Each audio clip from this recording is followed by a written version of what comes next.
Bonjour les amis, aujourd'hui petite vidéo sur le bouturage de gourmand de tomates. Technique simple et remarquablement efficace pour démultiplier ses pieds de tomates et en avoir régulièrement jusqu'aux premières gelées. You say that I'm psychotic, but then you like it like that.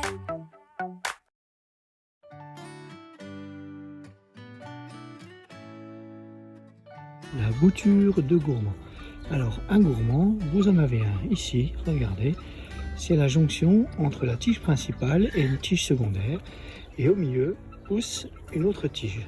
Donc le gourmand, généralement, on s'en sépare, on le retire pour éviter d'épuiser la plante. Vous en avez plusieurs, regardez là, vous en avez un petit qui est en train de pousser ici, voilà. Donc généralement, je les retire. Maintenant, je vais vous présenter un gourmand qui a été non retiré.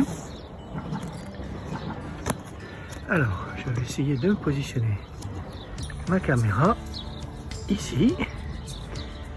Alors, on va la refaire.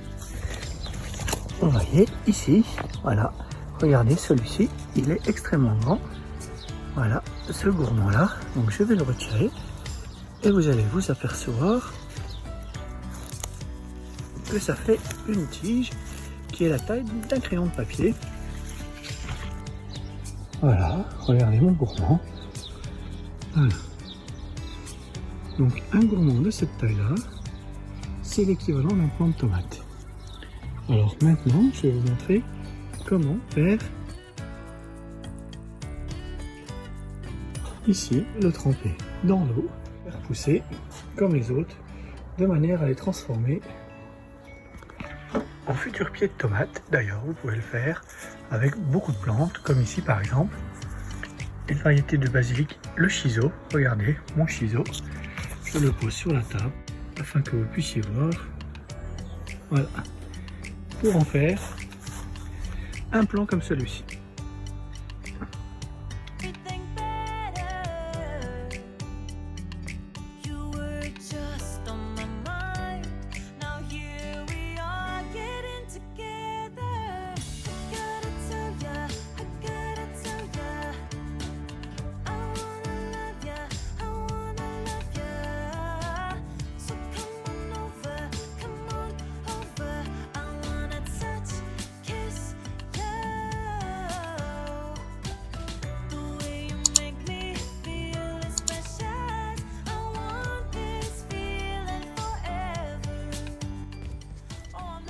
Deux à 3 semaines après, vous pouvez commencer la plantation.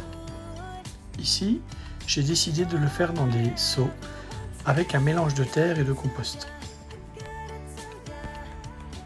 Regardez la taille des racines au bout de 3 semaines. Elles sont assez grosses pour pouvoir assurer une bonne plantation et une bonne reprise. Pour assurer une bonne plantation du plant, n'hésitez pas à utiliser un plantoir afin de pouvoir présenter les racines jusqu'au fond du pot sans les retourner.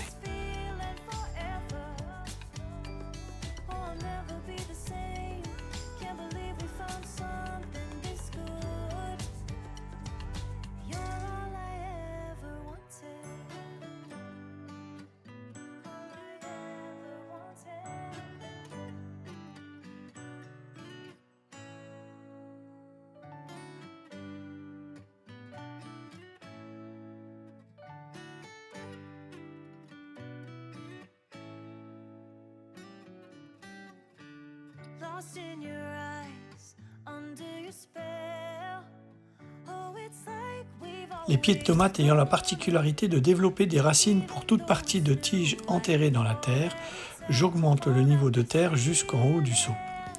Ensuite, je paille afin de protéger la plante de la sécheresse et de favoriser une rétention d'eau et d'humidité adéquate.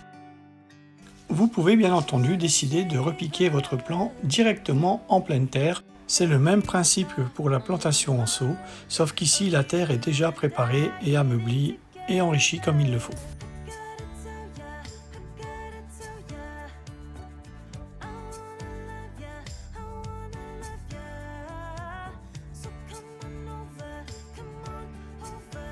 Bien entendu, comme toute plantation qui se respecte, finir par un arrosage copieux qui permettra l'agglomération de la terre aux racines et une meilleure reprise de la plante.